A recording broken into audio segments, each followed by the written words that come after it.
महेश्वर गुरु साक्षात परम ब्रह्म तस्मै श्री गुरुवे नमः।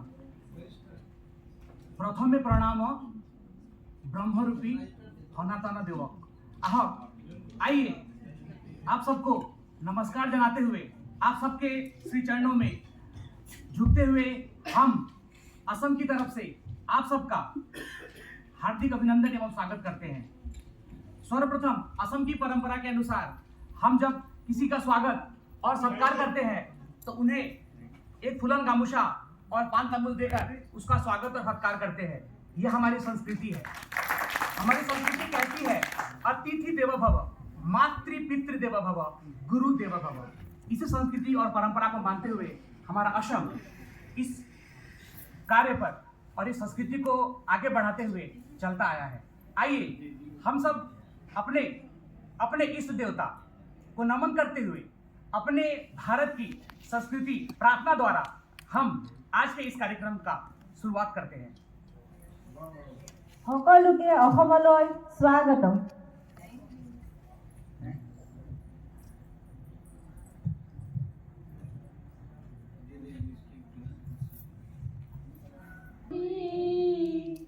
জীৱ জাত ৰাম ৰাম ৰাম ৰাম ৰাম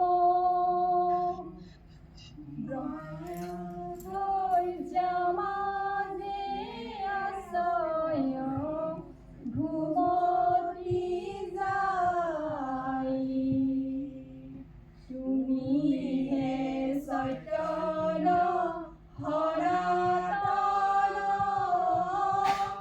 ৰাম ৰাম ৰাম ৰাম ৰাম আমি অচেতন নিয়োগ নাক জগাই ক্ষুদ্ৰ মুখে বহু আশা কৰি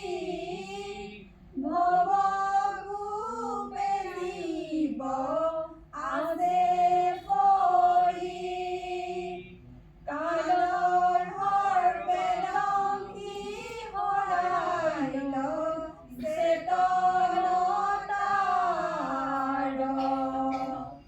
মুখ্য ৰূপে ৰজ্জু বাক্য নিত্য কৃপায়ে দিছিয়া প্ৰতিনিত দয়াময় কৃষ্ণ কৰিও মুক উদ্ধাৰ ৰাম দয়াময় কৃষ্ণ কৰিও মুক উদ্ধাৰ।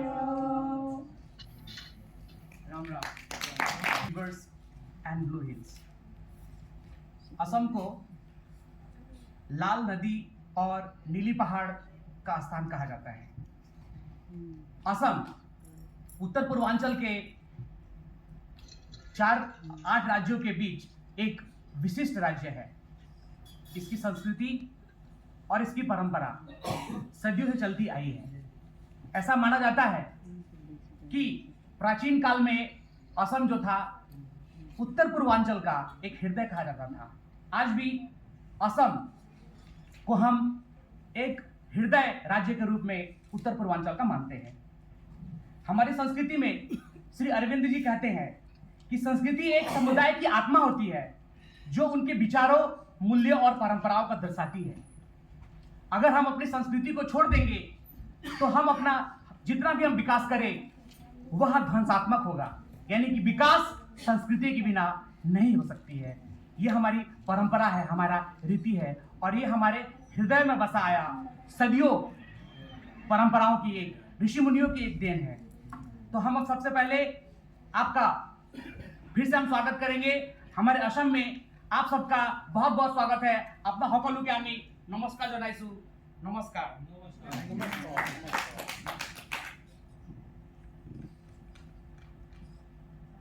असम की अगर हम बात करें तो असम के मुख्यमंत्री आप सबको पता है, एक यशस्वी मुख्यमंत्री है डॉक्टर हिमंत बिस्वा शर्मा जी, जो असम को एक अच्छा नेतृत्व दे रहे हैं। वहीं दूसरी ओर लक्ष्मण प्रसाद आचार्य जी यहाँ के गवर्नर हैं। हम सब जानते हैं कि असम की जो भौगोलिक स्थिति है, अगर देखा जाए तो असम को प्रमुख रूप से 3 भागों में बांटा गया है। सर्वप्रथम ब्रह्मपुत्र का जो घाटी है, जिसको हम अपर असम कहते हैं, ऊपर की ओर जो है डिब्रूगढ़ तिनसुकिया जो देख रहे हैं, उसके बाद इसका जो नीचे वाला भाग है उसको हम लोग बाराक वैली कहते हैं, बाराक वैली। और एक जो हमारी वेस्ट साइड में है वो हमारी निम्न असम यानी कि लोअर असम के रूप में जाना जाता है। और कार्बी आंगलंग और एनसी हिल जो हिल्स डिस्ट्रिक्ट है ये हमारे, जो बहुत ही उनकी भी अपनी कलाकृति और संस्कृति एक अलग है। अगर हम स्टेट सिंबल की बात करें तो आप सब जानते हैं कि एक सींग वाला गेंडा केवल दुनिया में केवल असम में ही पाया जाता है, और यह असम की राज्यिक पशु के रूप में जाना जाता है। वहीं दूसरी ओर देवहंस यहाँ का राज्यिक पक्षी है। कपौ फूल जो बिहू के समय हमारी देवियां, हमारी महिलाएं, हमारी माताएं जो लगाती है, कपौ फूल जिसको ऑर्चिड कहा जाता है इंग्लिश में, वह यहाँ का राष्ट्रीय फूल है। वहीं दूसरी ओर आपको पता होगा हॉलम ट्री जो है, यानी कि बहुत ही कीमती पेड़ है ये, इसके काट से ही अच्छे अच्छे फर्नीचर बनते हैं। तो ये हमारे राज्य का राष्ट्रीय पेड़ है। और आपको हम बताते हुए बहुत ही हर्ष हो रहा है कि जो नींबू है हमारा, काजी नींबू बोलते हैं, जो असम में पाया जाता है, और इसे राष्ट्रीय फल के रूप में भी घोषित किया गया है। और वही इसे हमें इसे जीआई टैग भी मिला है असम का। असम की अगर बात करें तो यहाँ की कुल जो डिस्ट्रिक्ट है हमारे 35 है, और यहाँ का जो पूरा क्षेत्रफल है 78,438 वर्ग किलोमीटर है। और देखा जाए तो एज पर एस्टिमेटेड जो पॉपुलेशन है, पथ के द्वारा असमिया जाति का उद्धार हुआ है, और श्रीमान शंकरदेव पूरे विश्व के एक प्रसिद्ध आध्यात्मिक गुरु के रूप में पूजे जाते हैं। तो उन्हीं के द्वारा लिखा गया एक कीर्तन घोषा हम आपके सामने प्रस्तुत करने वाले हैं। आप सबसे अनुरोध है, निवेदन करते हैं कि आप सब भी इसके पीछे ही जो कड़ियां होगी उसमें आप हमारा साथ दीजिएगा। जय जय राम जय श्री राम जय सनातन हरि है जय जय राम जय श्री राम जय सनातन हरि है प्रेमर अमृत नदी वैकुंठ प्रकाशे हरि नाम रखे जय जय राम जय श्री राम जय सनातन हरि है श्रीमंत करे पार बांधी दिले बहे ब्रह्मांड का भेदी है।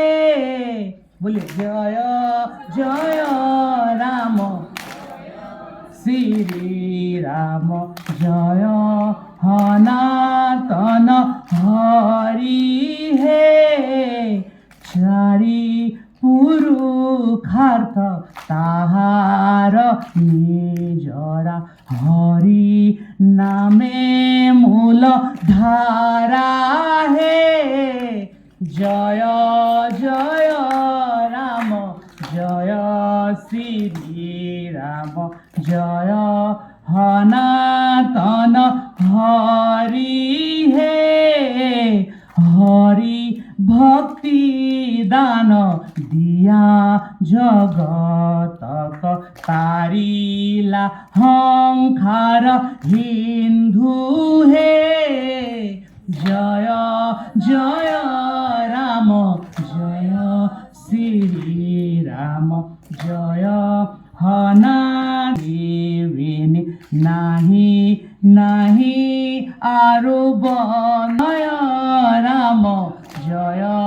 শিরি জয় সনাতন হরি হে জয় সনাতন হরি হে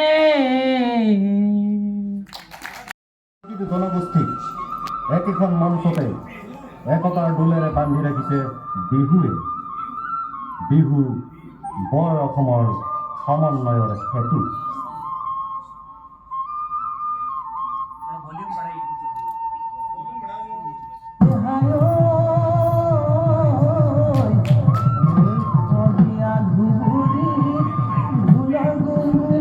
सदिया जो नाम लिया है हम वहीं से आते हैं, हम सब वहीं से आते हैं। इसमें सदिया का नाम आया है।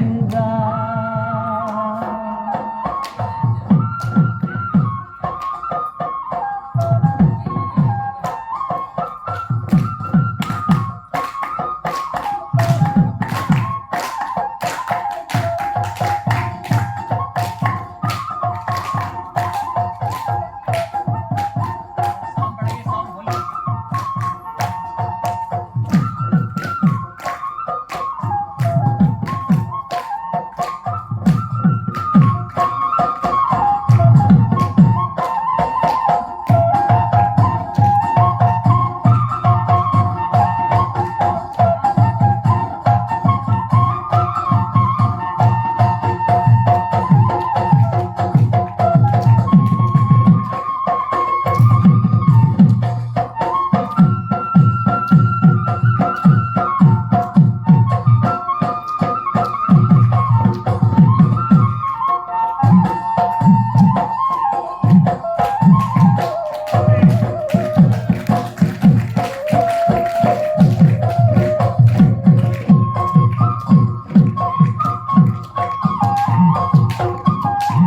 ঝুলতি কান্ধত লয়ে নাচনি বজালে নেকি বজালে নেকি বজালে বুলি কেৰুগামে খাৰুৱে নাচনি গঢ়ালে নেকি গঢ়ালে নেকি আপোন নীতি তাৰে ভক্তি পামনি যোগন্তুয়ে কলিজা যোগন্তুয়ে কলিজা যোগন্তুয়ে কলিজা যোগন্তুয়ে কলিজা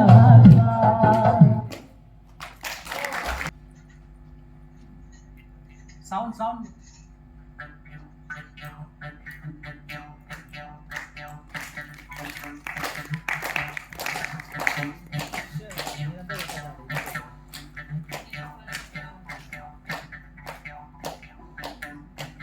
अलग अलग प्रकार के ट्यूनिंग किए जाते हैं और ये बिहू में इसका इस्तेमाल किया जाता है। जब बिहू प्रतियोगिता होती है तो ये भी एक प्रकार एक पार्ट होता है म्यूजिक में। आपको बताते हुए बहुत ही हर्ष हो रहा है कि बिहू डांस परफॉर्मेंस जो था, बिहू नृत्य प्रदर्शन, बिहू ने पूरे दुनिया में गिनीज रिकॉर्ड बनाया है। 11,304 बिहुआ और बिहुती बोलते हैं लड़कियों को, यानी कि बिहुआ और बिहुतियों ने गुवाहाटी में 2023 में 13 अप्रैल बिहू के समय, रंगाली बिहू के समय में एक साथ प्रदर्शन किया था। और जहां पे हमारे माननीय प्रधानमंत्री जी मुख्य अतिथि के रूप में उपस्थित थे। उस वीडियो का भी हम आपको उपभोग करने का आपको मौका मिलेगा।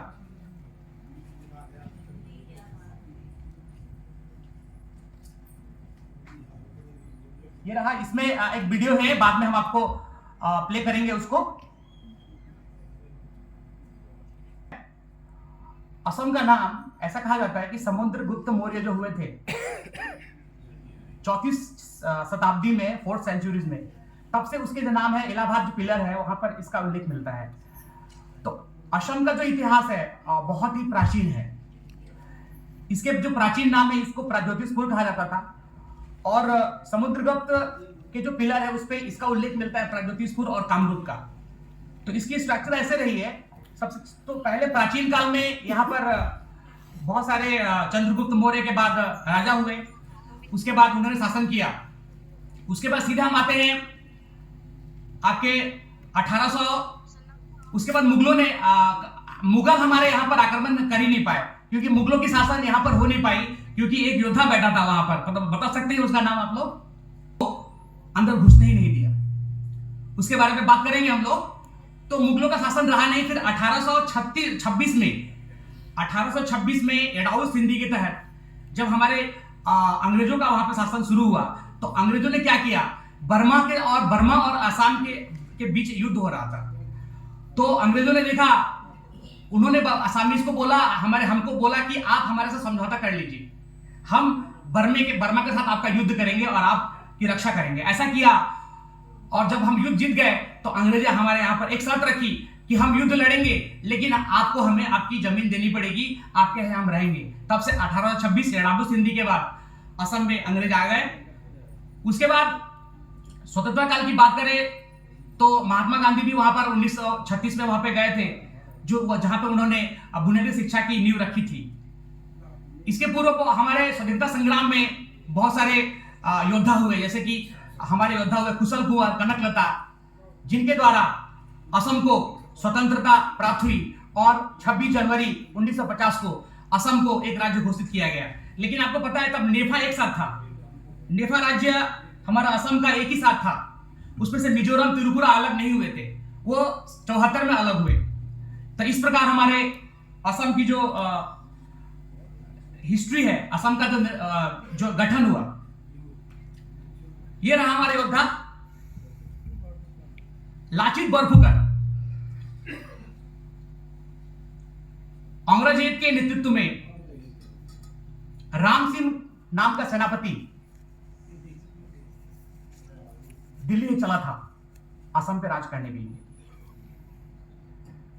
दिल्ली सल्तनत में बैठा औरंगजेब ने राम सिंह के नेतृत्व में सेनापति बनाकर असम में भेजा था। उस समय सौरभद्र सिंह थे वहां के राजा, और सेनापति थे लाचित बोरफुकन। एक छोटी सी कहानी है। जब उन्हें पता चला कि मुगलों की सेना 3 गुनी है असम की सेना से, तो लाचित बोरफुकन को राजा ने कहा कि तुम जाओ रातों रात ये ब्रह्मपुत्र घाटी के आसपास गढ़ बनाओ, रातों रात होना चाहिए ये काम, क्योंकि मुगल की सेना हमारे असम में आ रही है। लेकिन ऐसा हुआ, रातों रात बनाना है, तो इसका जो दायित्व दिया गया, देख रेख की दायित्व हमें लाचित बोरफुकन को दिया गया था। लाचित बोरफुकन ने देखा अब हमारी मेंटालिटी होती थी, काम करेंगे क्या, हमें क्या मिलता है, इतना काम करना है, छोड़ो यार। 2-3 लोग वहां सो गए थे, जिसमें से उनके मामा भी थे। लाचित बोरफुकन ने देखा ये क्या हो रहा है, अगर हम रातों रात ये घर नहीं बनाएंगे तो हमारा असम रहेगा ही नहीं, हमारा असम चला जाएगा दूसरों के हाथ में। हमारी संस्कृति, हमारी परंपरा, हमारे ऋषियों की तपभूमि सब हमारे हाथ से छीन जाएगी। इसीलिए उन्होंने उसी समय अपने मामा तलवार निकाला और अपने मामा का गर्दन काट दिया और बोला, यह देख करके सारे सैनिक फटाफट काम में लग गए। उन्होंने कहा, अरे बाप रे, ये बहुत ही खतरनाक है, तो गर्दन ही काट देगा। और एकदम से तुरंत गढ़ बन के तैयार हो गया। और तभी लाचित बोरफुकन से पूछा गया, तुमने ऐसा क्यों किया, तुमने अपने मामा का गर्दन क्यों काटा? तभी उन्होंने कहा था, देखो बड़ा मामा डांगर ना हो, यानी कि देश से मामा बड़ा नहीं हो सकता है।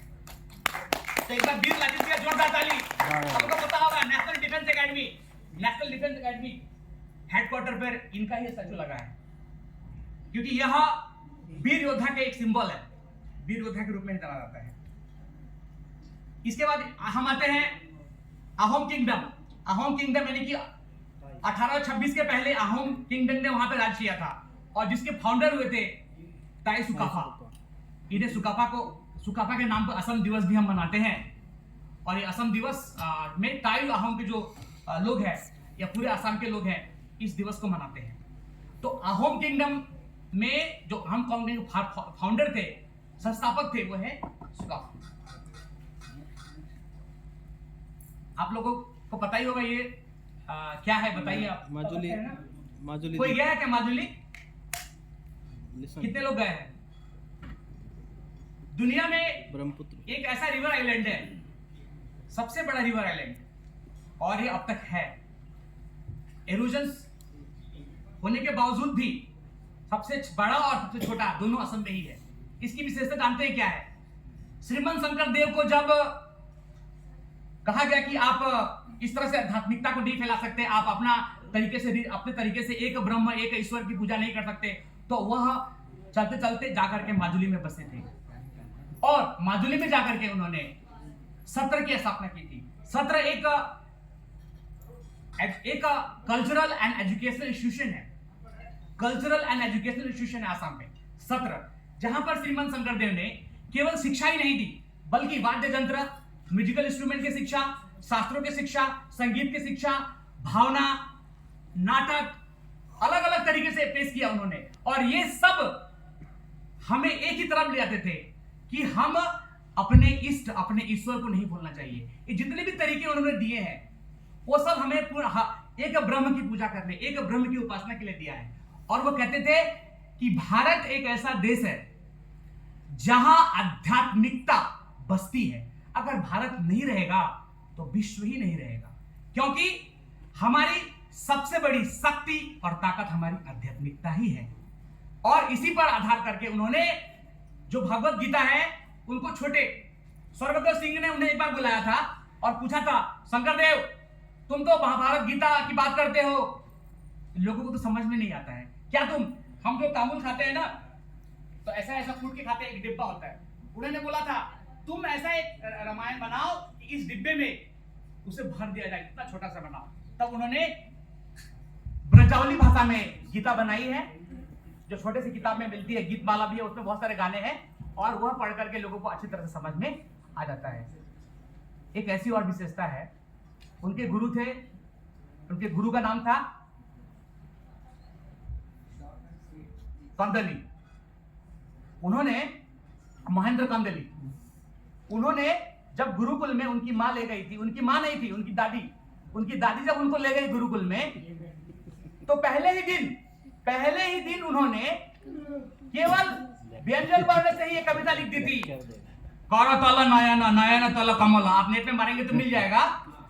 उस कविता में वह जो विशेषता बताती है वो एक विष्णु की विशेषता बता रहे हैं, और किसी भी मात्रा का प्रयोग उन्होंने किया ही नहीं था, किसी भी मात्रा का प्रयोग ना करते हुए उन्होंने एक कविता रची थी। तो एक साहित्यकार भी थे। इसके बारे में आप जानते हैं। और ये सबसे बड़ी भारत का सबसे बड़ा ब्रह्म नद पर बना हुआ एक ब्रिज है। इस ब्रिज में 9.15 किलोमीटर है इसकी लंबाई।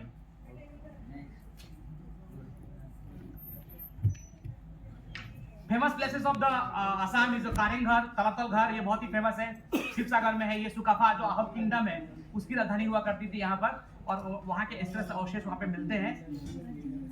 सरायदेव मैदान, स्वर्गदेव सरायदेव जो थे राजा, उनका जो टॉम यहाँ पर है।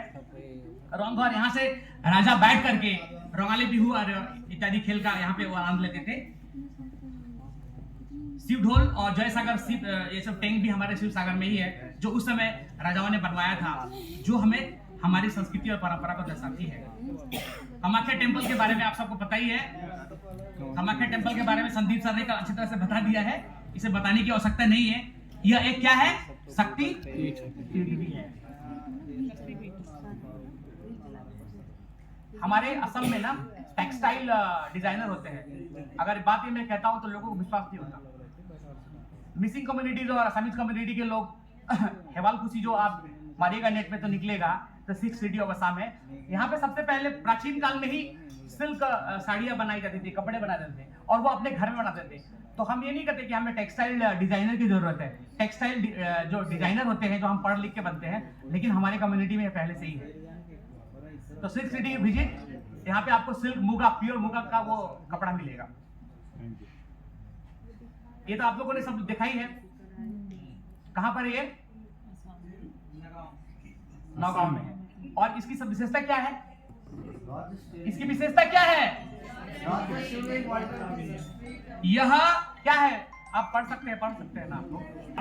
जय आय अखम, बोलिए जय आय अखम। जैसे हम भारत माता की जय बोलते हैं, वहां पर भी जय अखम बोला जाता है। सबसे पुरानी ऑयल रिफाइनरीज इंडिया की असम में है, डिबगोई में। द टी प्रोड्यूसिंग स्टेट है हमारा असम, आपको सबको पता ही है। काजीरंगा नेशनल पार्क और ये मानस नेशनल पार्क जो है वो बहुत ही फेमस है टाइगर और वन हॉर्न राइनोसोर के लिए।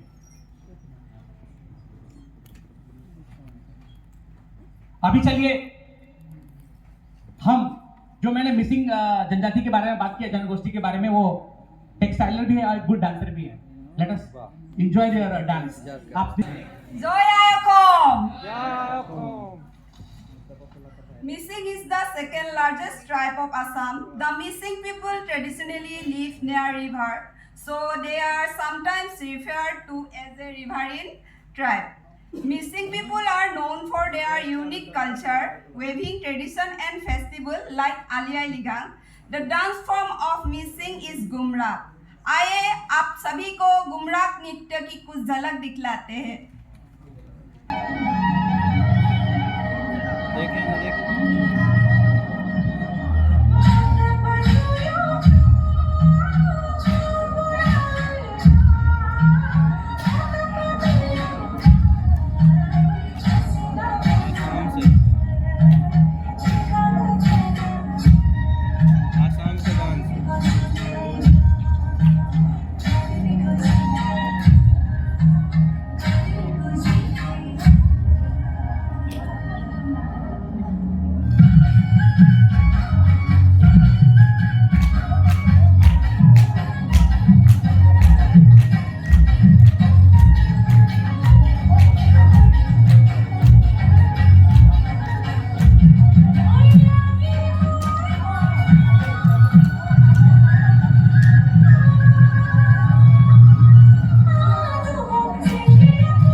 ऐसे वीर पुत्र होते हैं, महान लोग होते हैं जो उस राज्य के उत्थान में अपना सर्वस्व न्यौछावर करते हैं। असम के हम प्रस्तुत करने जा रहे हैं असम के महान विभूतियों को। आप सबसे निवेदन है कि आप इन महान विभूतियों के बारे में जानें। सर्वप्रथम मैंने ऐसे बताया आपको कि श्रीमंत शंकरदेव जो 120 वर्ष जिंदा रहे, 1449 में उनका जन्म में आया था। ताली बजाना।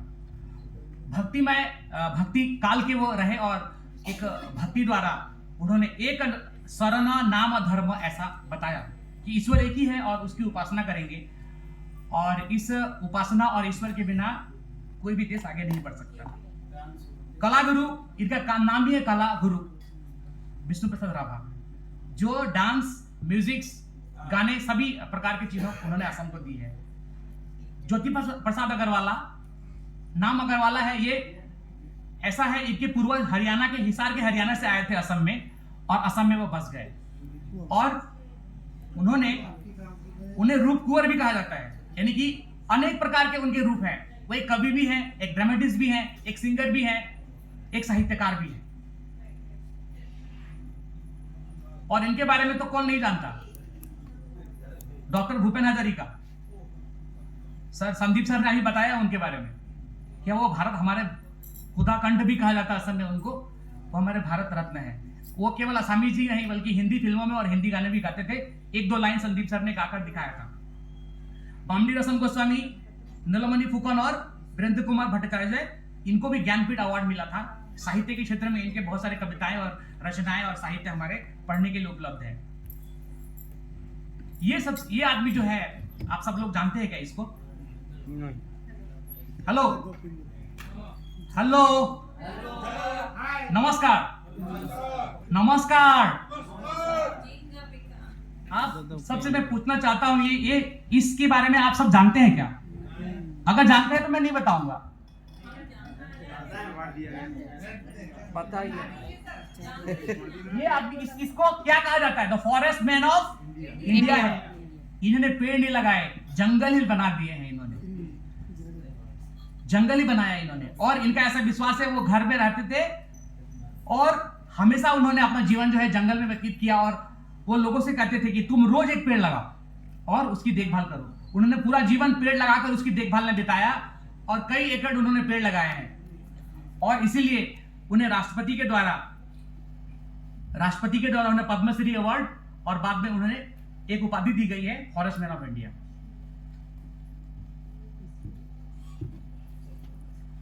अगर हम वीरों की बात करते हैं तो वीरांगनाओं के भी नाम कैसे रख सकते हैं? वीरांगनाओं के नाम पे सबसे बड़ी वीरांगना हुई है मुला गाबुन। इनकी विशेषता है कि जब अहोम किंगडम चल रहा था तो उस समय लड़ाइयां होती थी। तो उस लड़ाई में, जैसे कि मुगल के साथ लड़ाई हुई है लाचित बरफुकन की, वो बहुत दिनों तक चली है। तो उसमें इनके पति लड़ाई में चले गए थे और वहां वो फंस गए थे। तो उन्हें छुड़ाने के लिए, उनका साथ देने के लिए ये निकल गई थी तलवार लेकर के। और उन्होंने तलवार लेकर के वो निकल गई थी लड़ाई के लिए और इसीलिए अपने पति की रक्षा के लिए वो निकली थी। इनके बारे में कहेंगे तो हमारे स्पोर्ट पर्सन ने Boro is the largest tribe in Assam. The Boro tribe is generally considered the oldest surviving tribe in Assam. The Boros are known for their unique language, traditional attire, and the practice of pathojong. The Bagurumba, also known as butterfly dance, is the vibrant and graceful folk dance of Boro tribe. It is characterized by its rhythmic movement, mimicking butterflies and birds, symbolizing the tribe's close connection with nature. So, ladies and gentlemen, let's enjoy the vibrant Bagurumba dance. Are you ready?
আপোনালোকে এই চেনেলটো